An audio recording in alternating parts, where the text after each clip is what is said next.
వాక్యాన్ని ప్రారంభించుకుందాము. దేవుని మహాకృపను బట్టి దేవుడి ఈ నూతన సంవత్సరంలో ఆయన పాద సన్నిధికి తెచ్చి చక్కని సందేశం అందించడానికి అవకాశం ఇచ్చిన దేవునికి వందనాలు. మీ అందరికి కూడా ప్రభువు పేరట వందనాలు తెలియచేస్తున్నాను. అందరికీ వందనాలు తెలియచేస్తున్నాను. స్త్రీలైన మీకు వందనాలు, పురుషులైన మీకు వందనాలు, పిల్లలైన మీకు కూడా ప్రభువు పేరట షాలు తెలియచేస్తున్నాం. ఈ దినమున ఒక నూతనమైన సత్యాన్ని, సందేశాన్ని విందాం. నూతన కాలంలో ఎవరికైనా ఒక నూతన ఆలోచన ఉంటుంది. ఈ రీతిగా పోదాం, ఈ రీతిగా నడుచుకుందాం, ఈ విధంగా ఉంటే బాగుంటుంది, ఇట్లా బతుకుదాం, ఇట్లా పోదాం అని ఎవరైనా తలచడం, ఒక మంచి డెసిషన్ తీసుకోవడం సాధ్యమే, సాధారణమే. నేను కూడా మీకు ఒక విషయాన్ని మీ దృష్టికి తెస్తున్నా. మీకు బాగుండి, మీకు నచ్చి, మీకు ఆత్మ ప్రేరేపణ వస్తే అలాగూ జీవించడానికి ప్రయత్నం చేయండి. Try to live as they lived. అది పరిశుద్ధ గ్రంథం నుండి ఒక మాటను చదువుకొనడం ద్వారా ఏంటి ఆ పాఠం అని నేర్చుకుందాం. Let us open your book according to the book of Mark chapter 6 verse 20. పరిశుద్ధుడైన మార్కు గారు తాను రాసిన సువార్త 6వ అధ్యాయం 20వ వచనం. కానీ పోయెను. ఈ మాట ఎందుకనగా యోహాను నీతిమంతుడును పరిశుద్ధుడనైన మనుషుడని హేరోదు ఎరిగి అతనికి భయపడి అతని కాపాడుచు వచ్చెను. దేవునికి మహిమ కలుగును గాక. ఆమేన్. ఒక మానవుణ్ణి రాజుగారు కాపాడటమా? ఒక మానవునికి రాజుగారు భయపడటమా? ఆలోచన చేసుకోండి. ఎవరైనా యోహాను, హూ ఈజ్ యోహాను? ఈ యోహాను గారి బాప్తిసం ఇచ్చు యోహాను, జాన్ ద బ్యాప్టిస్ట్. ఆ యోహాను గారిని గురించి ఇక్కడ ఎవరు రాజు పేరేంటి? రాజుగారి పేరు హేరోదు. అంతటి రాజు ఈయనను గురించి ఎందుకు భయపడుతున్నాడు, ఎందుకు ఆయనను కాపాడుకుంటూ వస్తున్నా అంటే ఆ మాటలోనే ఆయన యొక్క క్యారెక్టరిస్టిక్ ఏముందంట? ఆయన దేవుని యందు భయభక్తులు గలవాడు, పరిశుద్ధుడు, నీతిమంతుడనై ఉండెను. మొదటి మాట చెప్తున్నా, ఈ క్రొత్త సంవత్సరంలో దేవుని కొరకు నీవు నీతిమంతుడుగా జీవించాలి అనుకుంటే అనేకులు నిన్ను చూసి భయపడతారు, అనేకులు నిన్ను చూసి శాల్యూట్ చేస్తారు, అనేకులు నిన్ను చూసి వందనాలు అంటారు. నీతిగా, న్యాయముగా, దేవుని యందు భయభక్తులు కలిగి చెడుతనమును విసర్జిస్తే, మీరు చూడండి, ఈయన సామాన్యుడైతే ఆయనకు రాజు భయపడటం ఏంటి?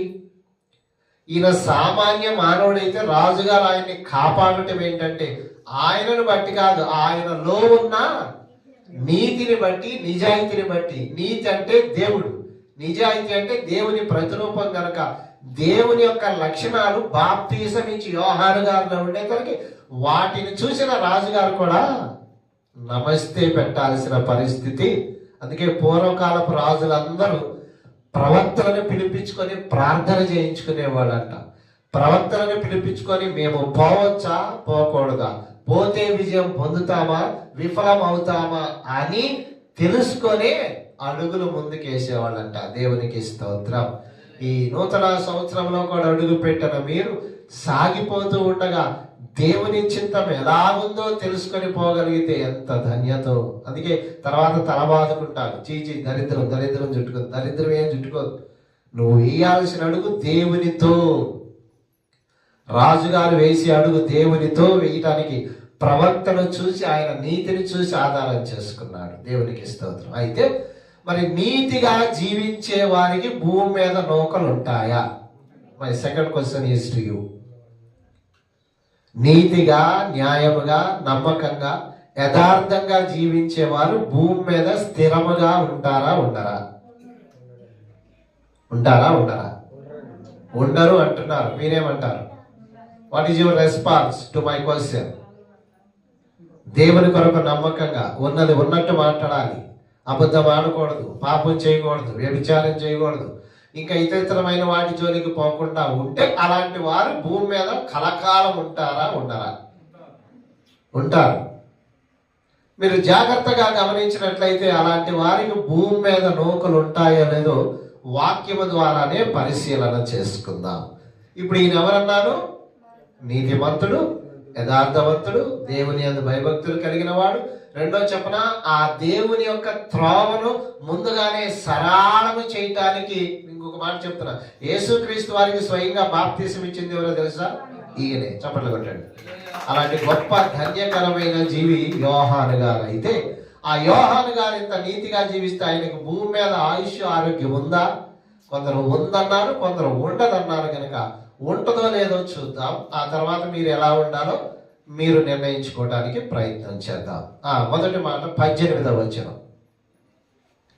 6వ అధ్యాయము మార్కు సువార్త 18వ వచనం. ఒకరికొకరు చదవాలి, చదివిన వారు ఆగిపోయాలి. That is condition. ఇతడు ఆమె నిమిత్తము యోహానును పట్టి తెప్పించి చెరసాలలో. ఇప్పుడు చెప్పండి, మీరు నీతిగా ఉంటే చెరసాల వచ్చిద్దా? నమ్మకంగా ఉంటే దెబ్బలు పడతాయా? దేవుని కొరకు నమ్మకంగా జీవించాలనుకుంటే ఎదురు దెబ్బలు తగులుతాయా? యోహాను గారు నీతిగా జీవిస్తే ఆయన తీసుకెళ్లి చెరసాలలో వేయటం ఏంటి? దేవునిని కరెక్ట్ గా ఆచరించే వాళ్ళు, అర్థం చేసుకున్న వాళ్ళకి ఈ పాయింట్ అర్థమైంది. లేదంటే వదిలే సార్, నమస్తే సార్, నేను ఇక చర్చికి కూడా రానంటారు. ఎందుకంటే ఉండాలని బైబిల్ చెప్తుంది, ఉంటే కష్టాలని కూడా బైబిల్ చెప్తుంది. ఈయన ఇప్పుడు యథార్థంగా ఉంటున్నాడని మనకు తెలిస్తే ఈయన తీసుకెళ్లి జైల్లో వేయటం ఏంటి? అసలు ఏం జరిగింది? అంతే కదా, మీకు అర్థం కాదు. ఏం జరిగిందంటే 19వ వచనం చదువుదాం. హేరోదియా అతని మీద పగబట్టి అతన్ని చంపగోరెను, కానీ ఆమె చేత. అక్కడ విషయం ఏంటంటే ఆ 17, 18, 19, 20 వచనాలు చదువుకుంటే అసలు ఏం జరుగుతుందో కూడా మీకు చక్కగా ఉంటుంది. ఏం జరిగిందంటే, రాజ్యాన్ని పరిపాలిస్తున్న రాజు పేరు హేరోదు. ఈ రాజుగారికి సమస్త ఈవులు, సమస్త ఏర్పాట్లు, భార్య, వ్యవహారం అంతా ఉంది. అయితే దీనికి ఒక చిన్న ఆశ పుట్టింది. అదేంటంటే, తన తమ్ముని భార్యను ఈయన అక్రమ సంబంధంతో ఉంచుకొని కొనసాగుతూ ఉండగా, ఇటు చూడండి, ఆయన అక్రమ సంబంధంతో సాగుతుంటే ఈయన లేచి ఏం చేయొచ్చు తెలుసా? నువ్వు చేస్తాను తప్పు, నువ్వు ఇలా పోవటం కరెక్ట్ కాదు, నువ్వు ఇలా ఉంచుకోవటం కరెక్ట్ కాదు అనే తనకి సుర్రమంది రాజుగారికి, రాజుగారు వెంబడిస్తున్న ఆమెకు. అయితే ఇప్పుడు ఏమైందంటే, ఆయన ఎవరు? నీతిమంతుడు గనక రాజుగారు దాన్ని ఎలాగైనా కాపాడుకుంటూ ఆయన జోలికి పోగలదు అనుకున్నాడు. కానీ మన అమ్మ ఊరుకుంటుందా? అంతే కదా. కూల్చినా నువ్వే, చెప్పట్లా, నిలబెట్టినా డెలీలా అని అన్నారంట. ఈ మాట ఏమని?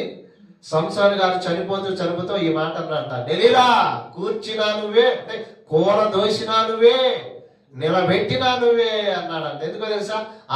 పడ్డావు నన్ను అమ్మేసుకొని ఇప్పుడు చంపడానికి అప్పగించావు అని చెప్పి అన్నాడంట. అంటే స్త్రీ చేతిలో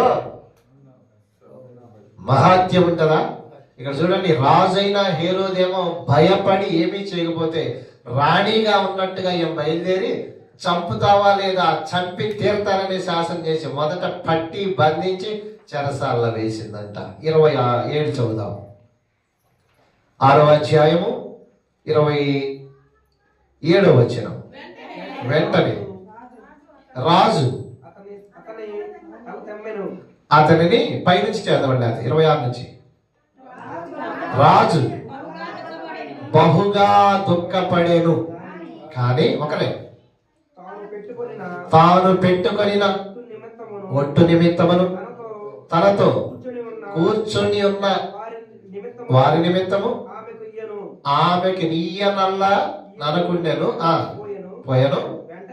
వెంటనే ఇది చూడండి, రాజు అతని తల తెమ్మని ఆజ్ఞాపించి ఒక బంట్రౌతును పంపి వాడు వెళ్ళి చెరసాలలో అతని తల కొట్టి పళ్ళెములో పెట్టి తెచ్చెను. ఆ చిన్నది దానిని ఆమె తల్లికి ఇచ్చాను. ఇక్కడ చూడండి, జాగ్రత్తగా రండి. నీతిగా నివసిస్తున్నందుకు చివాట్లు, న్యాయముగా ఉంటున్నందుకు చెరసాల, చెరసాలలో వేయటమే కాకుండా ఇప్పుడు ఏకంగా ఏమైంది, ప్రాణం కూడా పోయింది. దేవునికి స్తోత్రం. మరి ఈ మాట విన్న తర్వాత ఈ రీతిగా అయినా పర్వాలేదండి, నేను భక్తిని కొనసాగిస్తాను వాడు చప్పట్లు కట్టండి. ప్రాణం బాగుంది, చప్పట్లు కొడుతున్నారు. అర్ధాంతరంగా బాగుంది, దెబ్బలు తగులుతాయి, చెరసాల్లో వేస్తారు, చివాట్లుంటాయి, పగ పెరిగిపోద్ది. మామూలు కాదు నీ మీద. అప్పటి వరకు నీ మీద కన్ను ఎవరుకుండదు. ఈ రోజు నుంచి నువ్వు అన్నావంటే కన్ను పడిపోయింది. వాడు అంత చూస్తా. రాజుగారైనా కొద్దిగా జాలి చూపుతున్నాడు, కానీ రాణి అయిన ఏమాత్రం నన్నే నిలబెట్టుకొని వ్యభిచారం చేస్తావంటావా? ఎవడరా నువ్వు? సరైన వస్త్రాలు కూడా కట్టుకొని నువ్వు ఏం కట్టుకుంటాడు ఆయన? ఏం కట్టుకుంటాడు తెలుసా? మొల చుట్టూ తోలు కట్టి రోమాలతో కూడిన వస్త్రాన్ని వేసుకునేవాడంట. ఏం తింటాడో తెలుసా? మనలాగా అన్నం తింటా ఆయన. ఏం తింటాడు? అడవి తేనె మిడతలను తింటాడు. ఆయన విచిత్రమైన వాడు. ఎందుకో తెలుసా? పుట్టుకతోనే పరిశుద్ధాత్మతో నింపబడిన వాడు ఈయన. దేవునికి స్తోత్రం. యేసుక్రీస్తు వారు పుట్టిన తర్వాత పరిశుద్ధాత్మ ఆయనను ఆవరించినట్లుంటే, పుట్టుకతోనే పరిశుద్ధాత్మతో నింపబడిన వాడు ఎవరు తెలుసా? యోహాను గారు. దేవునికి స్తోత్రం. అలాంటి ఆయన విషయంలో ఆయనకున్న యథార్థతను బట్టి తప్పు చేస్తుంటే తప్పును తప్పుగా ఖండించినందుకు ఆయన మీద పగబట్టిందంట, చెరసాల వేయించిందంట, ఇప్పుడు తల కూడా కొట్టించిందంట. ఎందుకు? నీతిగా ఉంటే అలా జరిగిద్దా? న్యాయంగా అలా ఉంటే? అవును, భూమి మీద లోకలు ఉండవు. దేవుని కొరకు నమ్మకంగా బ్రతకటం ప్రారంభిస్తే అక్కడ దాకా ఎందుకు? మీరు పర్ఫెక్ట్ గా చర్చి ఒక అరగంట ముందు రండి, మీ పక్కనే ఏమంటది, అబ్బో బయలుదేరాడండు, ఇలా మేము పునాది కాడ నుంచి ఉన్నాము, మమ్మల్ని పక్కన పెట్టేసి పాస్టర్ గారు ఈయన మాత్రం లైన్ చేసి ఈయనకే పాటిస్తాడు, ఈయనకే చందా ఇస్తాడు, ఈయనకే అంటారు. వాళ్ళు వెళ్తున్నారు అనుకో, ఇంటికాడనే ఉంటుంది, అబ్బో బయలుదేరండి, మేము రావా, మేము వెళ్ళవా అని వాళ్ళని వెళ్తున్న వాళ్ళని ఎంకరేజ్ చేయటం కాకుండా వెళ్తున్నాడని అసూయతో వాళ్ళు ఏం చేస్తారు, వాళ్ళు వెనక్కి. అంతే, తప్పదండి. చివాట్లు తప్పు, మూలుగులు తప్పు, మాటలు తప్పు. ఇక్కడ యోహాను గారికి కూడా తప్ప, కానీ ఆయన క్యారెక్టర్ చూస్తే మాత్రం నీతిమంతుడు. ఇంకొక మాటను చదువు, లూకా శుభవార్త 1వ అధ్యాయము 14వ వచనం చదువుదాం. అతడు ప్రభువు దృష్టికి గొప్పవాడై ద్రాక్షారసమైనను మద్యమైనను చాలు. చూసారా ఎలాంటి వాడైనా ప్రభువు దృష్టికి. ఇప్పుడు జాగ్రత్తగా లోతుగా ఆలోచన, థింక్ అబౌట్ ఇన్ డీపెస్ట్ వే. ప్రభువు దృష్టికి గొప్పవాడు ఉంటే తొందరగా చావు రావడం ఏంటి? చర్చికి పర్ఫెక్ట్ గా వస్తే నిద్ర రావడం ఏంటి? దేవుణ్ణి విడిచిపెట్టకుండా దేవాలయానికి వస్తే మీదకి అపనిద్ర రావటం ఏంటి? మరి అదే నీకు అందుకే వస్తాయి. ఇక్కడ ఈయన నీతిగా నిజాయితీగా దేవునికి నమ్మకంగా ఉంటే మరి ఆయన చెరసాలను ఎందుకు వేశారు? నీతిగా ఉంటే దెబ్బలు తప్పవమ్మా. నమ్మకంగా నువ్వు వస్తుంటే నీ మీద రాళ్ళు వేసేవాడు అనేకులు. నువ్వు అదే ఫోజు కొట్టు, తారంటే తందాననేవాళ్ళు పెంచబడి ఉంటారు. కానీ యథార్థంగా బతుకు, నేను అసలు ఎవరు ఇష్టపడరు. గుర్తుపెట్టుకోండి, ఎప్పుడు బాధపడగాకండి. నువ్వు దేవుని దృష్టిలో ఉన్నావు గనక, అది లోకం దృష్టిలో వీళ్ళు ఉన్నారు కనుక ఓహో ఆహా ఓహో ఓహో అంటారు. కానీ నీకు ఓహో ఆహా ఎవరు అనరు. ఎందుకో తెలుసా? నీ చావు ఖాయం. ఇక్కడ ఇదే మనం జ్ఞాపకం చేసుకుంటే 1:14 ఆయన విషయమై రాయబడిన మాట చూస్తే, అది 66 కూడా చదువుదాం. వచనం 66. ప్రభు హస్తం అతనికి తోడయుండెను కనుక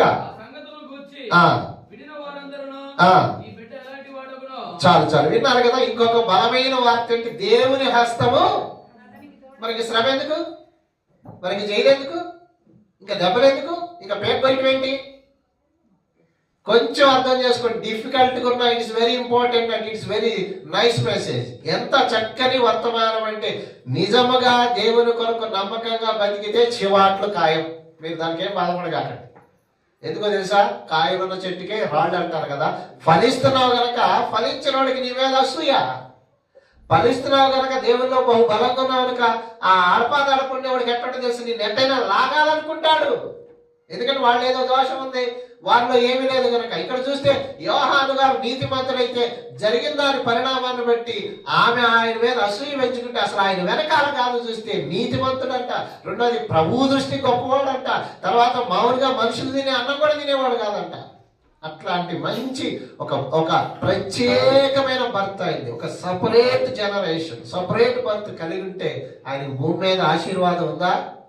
అందుకే యేసుక్రీస్తు వారికి యోహాను గారికి తేడా ఏంటో తెలుసా? 6 నెలలు. 6 నెలలు ఈయన ముందు, ఆయన వెనకాల అన్నట్లుగా. ఆ గర్భము ధరిస్తే ఈయన వెళ్ళిపోయాడు. అందుకే యేసుక్రీస్తు వారిని తీసుకోండి. Suppose for example our Lord Jesus Christ, ఆయన ఎంతకాలం ఉన్నాడు? ఎందుకని? మానవుని ఆయుష్ అంతా ఇప్పుడు 70 సంవత్సరాలు, అధిక బలం ఉంటే 80, మరి 33 నెలలకు వెళ్ళిపోవటం ఏంటి? మరి ఈయన కూడా వెళ్ళిపోవటం ఏంటి? అందుకే యేసుక్రీస్తు వారు జీవించినప్పుడు కూడా ఆయన నోరు తెరిస్తే తప్పు చేసేవాడు ఏమన్నాడు తెలుసా? సర్ప సంతానమా, వ్యభిచారులారా.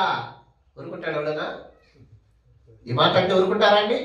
నిలువలో పెట్టుకునే పాపి, రే వ్యభిచారం చేస్తున్నాడా అంటే ఊరుకుంటారా? యేసుక్రీస్తు అలా అన్నాడు కనుక వాళ్ళు ఒక నిర్ణయం తీసుకున్నారే, రాజ్యాన్ని పరిపాలిస్తున్న మమ్ములను పట్టుకొని సర్ప సంతానం అంటారు. యూ బ్రూడ్ ఆఫ్ వైఫర్స్ అంటావా? మమ్ములను పట్టుకొని, మేము సమాజంలో ఘనమైన స్థితి ఉంటే మమ్మల్ని అందరి ముందు పరువు తీస్తావా? యేసు ప్రభు వారిని అన్నారమ్మా. అందుకే యేసు ప్రభు వారు కలకాలం వర్ధిల్లరా. ఆయన 3.5 సంవత్సరాలకే. మరి ఇప్పుడు ఆయన ఏమందాం, ఈయన ఏమందాం చెప్పండి? భూమి మీద దేవుని కొరకు బతికే వాళ్ళు ఎవరు బాధపడగాకండి. లోకస్తులకైతే తిరుగులేని ఎంజాయ్ ఉంటుంది, మనలాంటి వాడికి ఎంజాయ్ ఉండదండి. మీరు గుర్తు పెట్టుకోండి. కనుక ఇప్పుడు మనం చదివిన మాటలు ఆయన యొక్క క్యారెక్టర్ చూస్తే ఎలా ఉందంటే, నీతిమంతుడు, నమ్మకమైన వాడు, యథార్థమైన వాడని అన్ని రకాల మాటలు. ఇంకొక మాట చూద్దాం. 7వ అధ్యాయం 28వ వచనం చదువుదాం. లూకా శుభవార్త. అంతే. స్త్రీలు కనిన వారిలో, స్త్రీలు కనిన వారిలో యోహాను కంటే, చప్పట్లు పెడదామా? చప్పట్లు పెడదామా? చూడండి, భూమి మీద ఉన్న మనుషులందరిలో గొప్పవాడుగా ఎవరు? తొందరగా చచ్చిపోయాడేంది? తొందరగా చంపేశారేంది?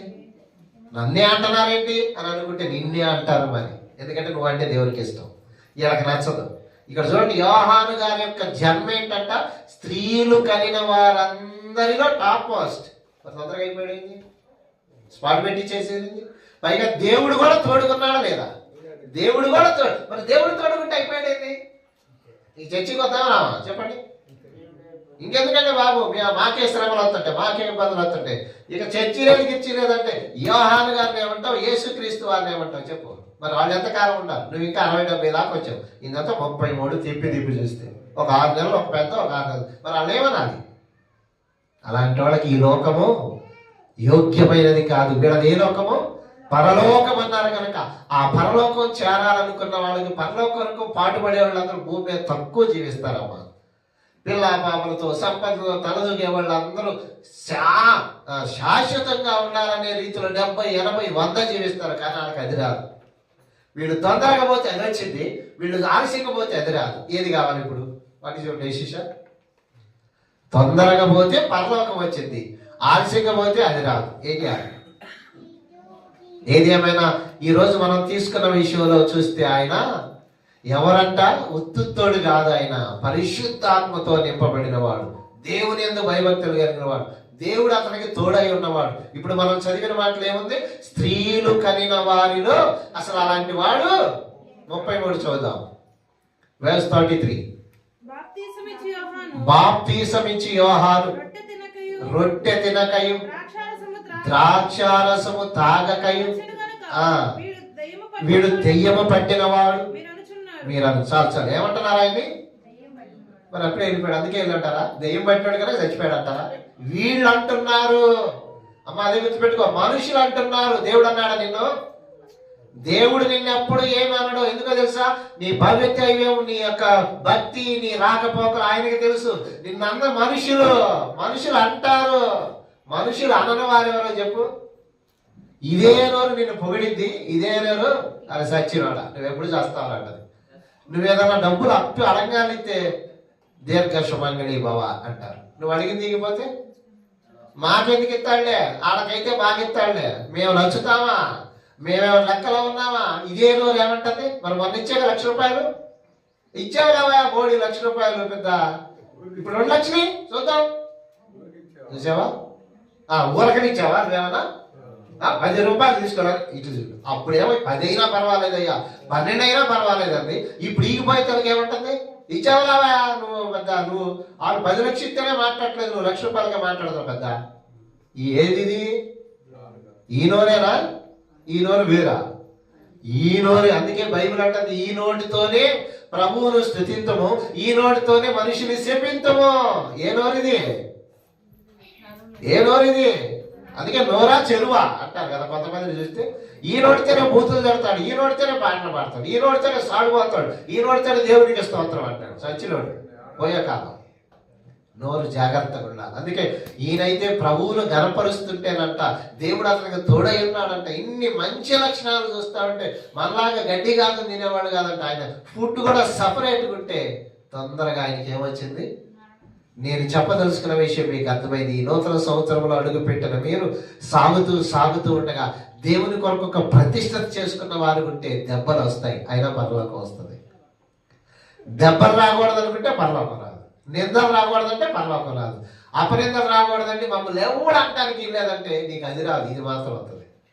మనుషుల చేత కొనియాడబడినప్పుడు మీకు డాష్ వాక్యం ఏమంటది, మనుష్యులు మిమ్మల్ని కొనియాడబడినప్పుడు మీకు శ్రమ కావాలి. చెప్పు, నేను కొనియాడబడాలా, ఓహో జిందాబాద్, ఆహా జిందాబాద్ అనాలా. జిందాబాద్ అన్న వాళ్ళని నీకు స్పాట్ పెడతారు.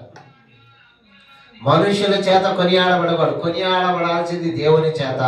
అందుకే యేసుక్రీస్తు వారు ఈ లోకంలో ఎక్కడ చూసినా నా గురించి చెప్పొద్దు అనేవాడు. స్వస్థపరిచిన తర్వాత ఏమనేవాడమ్మా, చెప్పండి మొత్తాన్ని చెప్పండి, డబ్బా కొట్టండి, టీవీలో రిలీజ్ చేయండి, అల్లా ఎవరికి చెప్పకుండా వెళ్ళి సాక్ష్యం మాత్రం చెప్పి వెళ్ళిపోనేవాడు. కానీ ఆయన చెప్పొద్దన్నా కొద్దినే స్ప్రెడ్ అయిపోయిందంట లోకంలోనికి. మీరు ఏదైనా బైబిల్ చదివితే ఎవరికి చెప్పగాక, ఎవరికి చెప్పకుండా ఇంటికి వెళ్ళిపోనేవాడు. ఎందుకని, ఘనతక్కర్లా. ఐ డోంట్ వాంట్ ఫేమ్, పెద్ద ఘనతక్కర్లా నాకు, నేను నా దేవుని మహిమపరచడానికి వచ్చాను, కొద్ది కాలం ఉంటే వెళ్ళిపోతా. అందుకే ఆయన శిష్యులు ఒక ఆయన యోధా ఇస్కరియోతు గారు, యోధా ఇస్కరియోతు గారు యేసుక్రీస్తు వారి దగ్గరకు వస్తూ ఒక ఆయన తెచ్చాడు, పరిచయం చేసి వీళ్ళిద్దరు కలిసి స్నేహం చేస్తే బాగుంటుంది. ఎవరినో తెలుసా, బరబ్బా ద బండిస్ట్. బరబ్బా అనే బందిపోటు దొంగను తెచ్చి, ప్రభువా ఈయన ప్రజల్లో చాలా పేరు గల్లవాడు, కత్తితో అవలేరుగా చంపేయగలిగినంత శక్తి గొప్పతనం ఉంది ప్రభువా, ఆయన దగ్గర కత్తి ఉంది, నీ దగ్గర కరుణ ఉంది కనుక మీ ఇద్దరు కలిస్తే రోమా సామ్రాజ్యం మనదే అయిందంటే ప్రభువారు ఏమన్నాడు, కత్తిని పట్టుకుని వాడు కత్తితోనే నరణిస్తా, అవసరమైతే బరబ్బా అవసరమైతే నీ కొరకు నా ప్రాణమైనా ఇస్తాను కానీ నేను నీతో. చప్పట్లు కొడదామా, నచ్చితే చప్పట్లు కొడదామా. అప్పుడు బరబ్బా మొక్కం ఏమైంది అంటే శాంతి శాంతి శాంతి శాంతి అంటే, శాంతి అంటే రాజ్యం వచ్చిందా అని చెప్పి ప్రభు వారి ఇంటి వెళ్తే ఆయన ఇంటి వెళ్ళాడు. మీకు తెలుసో లేదో, ఒక దినాన్ని యేసుక్రీస్తు వారు బరబ్బా కన్నా ముందే చచ్చిపోవడానికి ఆస్కారం వచ్చినప్పుడు ఆయన కొరకు నీ కొరకు నేను ప్రాణమైన ఇస్తానంటే, ఆ దినాన పిలాతు తీర్పు తీర్చినప్పుడు మన ఆచారం ఏంటి, ఒక ఖైదీని మీ కొరకు విడుదల చేయడానికి యేసుని విడుదల చేయమంటారా బరబ్బాని విడుదల చేయమంటారంటే మనుషులు ఏమన్నారో తెలుసా, బరబ్బాని, బరబ్బా బరబ్బా బరబ్బా. ప్రభు వారు ఏమన్నాడు, నీ కొరకు అవసరమైతే నా ప్రాణం. ఇప్పుడు యేసుక్రీస్తు వారు ప్రాణాన్ని పెట్టాడు, బరబ్బాని విడుదల చేశారు. అంటే ఎవరు ముందు పోయారు, ఎందుకని బందిపోడు దొంగ చానాడు జీవించాడు, నీతిగా న్యాయంగా వాక్యాలు ప్రకటించాడు, యేసుక్రీస్తు వారు త్వరగా వెళ్ళిపోయాడు. ఏంటి నా ఫైనల్ క్వశ్చన్ టు ఈజ్, ఈ నూతన సంవత్సరంలో అడుగుపెట్టిన నీవు ఇప్పుడు ఎలా జీవించాలనుకుంటున్నావు? చానాడు జీవించాలనుకుంటున్నావా? కొద్ది కాలమైనా పర్వాలేదు కానీ పరలోక రాజ్యాన్ని స్వతంత్రించుకోవాలనుకుంటున్నావా? బైబిల్ ఇంకొక వ్యక్తి ఉన్నాడు, బ్రహ్మాండమైన మాట చదువు. Let us open the book of Acts chapter 21 verse 13. అపోస్తుల కార్యముల గ్రంథము 21వ అధ్యాయము 13వ వచనం. Please read the book of Acts written by Dr. Luke. చదవండి. 21:13. పౌలు, ఇదెందుకు మీరు ఏడ్చి నా గుండె బద్దలు చేసేదని ఎలా? నేనైతే ప్రభు అయిన యేసు నామము నిమిత్తము యెరూషలేములో బంధించబడుటకు మాత్రమే కాకుండా చనిపోవుటకును. చప్పట్లు పెడదామా? సౌలు పౌలుగా మారిన తర్వాత ఆయన అంటున్నాడు, నేను చానాళ్ళు ఉండాలనుకోవట్లా, నేను మనవుడిని ముది మనవుని కూడా చూడాలనుకోవట్లా, నేనైతే చనిపోవుటకైనను సిద్ధంగా. ఛాలెంజ్ అండి బాబు. ఆయన ఎవరండి? ఒక మినిస్టర్. ఆయన ఎవరండి? ధర్మశాస్త్రంలో దిట్ట. ఆయన ఎవరో తెలుసండి? ఓడలు తయారు చేసే వ్యాపారం కలిగిన ఖరీదైన మనిషి. ఒక రోజు ఏమన్నా పెంటతో సమానంగా ఎంచుకుంటాను నాకుంది అన్నాడు. కొట్టండి చెప్పండి. తనకున్న ఆస్తిని పెంటతో సమానంగా ఎంచుకుంటాడు. నా ప్రాణమైనా పోయినా పర్వాలేదు అన్నారు. ఉన్నారా? ప్రాణం పోద్దేమో అనే భయమా? ప్రాణం పోయినా పర్వాలేదు. ఎందుకు తెలుసా? పోతే ప్రాణం పోతే, కానీ పరలోకంలో నా ఆత్మ ఉంటుంది. అంతేనా? వాడు ఆశయం ఏంటో తెలుసా? ప్రాణం అంటే నన్ను శరీరాన్ని జబ్బుతో కాలుతో పూడుతా, అంతేగా నువ్వేం చేస్తాను, కానీ నా ఆత్మ. అందుకే కదా ప్రసంగి గ్రంథము 12:7 ఏముంటది? మొన్నైనది వెనుకటి వలనే మంటికి చేరును, ఆత్మ దానిని దయచేసిన. ఇప్పుడు ఏది ముఖ్యం? శరీరమా ఆత్మ? ఆత్మ కలిగిన మనుషులు తక్కువగా జీవించారు. శరీరం కలిగిన వాళ్ళు ఈ 90 సంవత్సరాలైనా ముక్కుతా మూలుగుతా ఇంకా మందులేసి ఎట్టయినా బతికేయాలని చూస్తారు. ఎందుకంటే 100 బతకాలంతే. నేనంటాను 100 బతుకు, నేను తప్పట్లా, కానీ అది వచ్చిందా? అది చేరుకుంటావా? తర్వాత ఆమెనన్న తర్వాత ఉంటుంది. మీకు తెలుసో లేదో, ఇక్కడ 35 సంవత్సరాల తర్వాత ఆనందపడతా ఉంటాడు, ఆమె 100 సంవత్సరాల తర్వాత ఏడవటం ప్రారంభిస్తాడు. అంతేగాని అక్కడ ఏముంటది? అక్కడ ఏడుపును. మరి ఇక్కడ ఎట్టగొట్ట మందులు వేసుకొని సెలైన్ ఎక్కించుకొని ఎట్టగొట్ట ముక్కుతా మూలుగుతా, ఇక ఆడ మొదలు శోకం. ఏం శోకం అది? ఆపరా నువ్వు ఆపు, అంటావు నేను ఆపుతా, ఆగినాపు నేను ఆపుతా అంటాడు. ఎందుకని? అది దేవుని చేతులు. అక్కడ ఏడుపును అది. అందుకే చివరిగా ప్రేమతో చెప్పేది ఏంటంటే, ఈ మాటలు విన్న తర్వాత దేవుని కొరకు బతకటం ఆరంభించు. Live for Christ, live for eternal life. అలా జీవించడం ఆరంభించు. నీతిగా, న్యాయముగా, తప్పు తప్పే, పాపం పాపమే, దోషం దోషమే అని నువ్వు నిర్ధారించగలిగితే భూమి మీద నౌకలు ఉండకపోవచ్చేమో, కానీ పరలోకంలో మాత్రం నీ కిరీటం ఉంటుంది, పరలోకంలో మాత్రం నీ సింహాసనం ఉంటుంది. ఏది కావాలి? నువ్వు ఎన్ని కాకుండా అడుగులకు మడుగులు ఎత్తే మనోడురా, ఎంత తప్పైనా సరే మన వెనకేసుకుంటారా. అసలు మనం ఏమండవు, మన జోలికి రాడు. మనోడురా, మనోడు అసలు ఏమన్నా, నేను చెప్తున్నా కదా, రేపు అక్కడ దొరుకుతావు. యోహాను గారు ఒక చిన్న తప్పును ఎత్తి చూపినందుకు ఆయనకి ఎన్ని తెప్పలు వచ్చినాయంటే, పేక కూడా ఉన్న పాటను కోసి పళ్ళులో పెట్టి తీసుకెళ్ళాల్సిన పరిస్థితి వచ్చింది. ఎందుకు? ఉన్నది ఉన్నట్టుగా చెప్పటం వలన. మరి మీరు ఏం చేయాలనుకుంటారు? ఉన్నది ఉన్నట్టుగా చెప్తూ జీవించాలనుకుంటున్నారా? ఎందుకు వచ్చిన గొడవలే బాబు అనుకుంటారా? Think about the message which is very important today. Try to live as they were lived. వారు ఎలా జీవించారో అలా జీవించడానికి ప్రయత్నం చేస్తే, నేనంటున్నాను, ఇక్కడ ఆయుష్ పోయినా అక్కడ పరలోకంలో శాశ్వతంగా దేవునితో ఉంటాం. మీరు చెప్పండి, అపోస్తులు ఎంతమంది? 12 మంది. 12 మంది కూడా హతసాక్షులై త్వరగా ఆయన ఎందుకు వెళ్ళారో తెలుసా? అక్కడ దాకా ఎందుకు? మనం ఎక్కడున్నాం? We are in India. అంతేనా? We are Indians. భారతదేశానికి సువార్తను ప్రకటించడానికి మొట్టమొదటిగా ఈ లోకంలో లేదా ఈ ప్రాంతంలో అడుగుపెట్టిన అపోస్తులు ఎవరు? తోమా. ఏమైపోయాడు తోమా? తోమా గారు మొదటగా కేరళ రాష్ట్రానికి వచ్చాడంట. కేరళ రాష్ట్రాన్ని అంతటికి సువార్త ప్రకటించిన తర్వాత పక్కనే ఆనుకుని ఉన్న తమిళనాడు రాష్ట్రంలో కూడా సువార్త ప్రకటిద్దామని అంటే, అప్పట్లో ఉన్న చాలా మంది ఉన్నారు కదా, మతం అంటే కులం అంటే పడని వాళ్ళు. ఆ ఛాందస్వాదులు ఏం చేశారంటే, ఆయన అక్కడ థామస్ మౌంట్ అని ఉంటుంది మద్రాసులో, మీరు చూస్తారు, అక్కడ నిలువున చంపేశారు అంతే. మరి భూమి మీద ఆయనకి ఏమున్నాయి? ఆయన సువార్త ప్రకటిద్దామంటే మరి ఆయన చంపేశారండి. ఇప్పుడు ఏం చెప్పంటా? అనుకోమంటావా? కాదు, నన్ను చంపితే చంపుకోండి, కానీ పరలోకం నా కొరకు. అందుకే ఆయన ఇదే పౌలు గారు అంటాడు, నా కొరకు నీతి కిరీటం ఉంచబడినది. చెప్పు, నీ కొరకు బ్యాంకు బ్యాలెన్స్ ఉన్నది, నీ కొరకు 2 మనవరాళ్ళు ఉన్నారు, నా కొరకు పెద్ద ఇల్లు ఉన్నది, నా కొరకు ఒక బైక్ ఉంది, నాకు ఒక కారు ఉంది. కానీ పరలోకం ఉందా? పరలోకం షూరా? అది సంపాదించుకోవటానికి ఇప్పుడే నిర్ధారణ చేసుకొని ఇలా యేసు ప్రభువు లాగా, ఇలా బాప్తీసం ఇచ్చి యోహాన్ లాగా, ఇలా పౌలు గారు లాగా, ఇలా శిష్యులాగా, ఇలాగ అపోస్తులాగా జీవించి పరలోకం చేరేదానికి సిద్ధపడాలని తెలియచేస్తూ, అందుకు ఈ వాక్యం మీ అందరికి ఉపయోగపడును గాక. దేవుడి ఈ మాటలు మన కొరకు దీవించును గాక. ఆమేన్, ఆమేన్, ఆమేన్.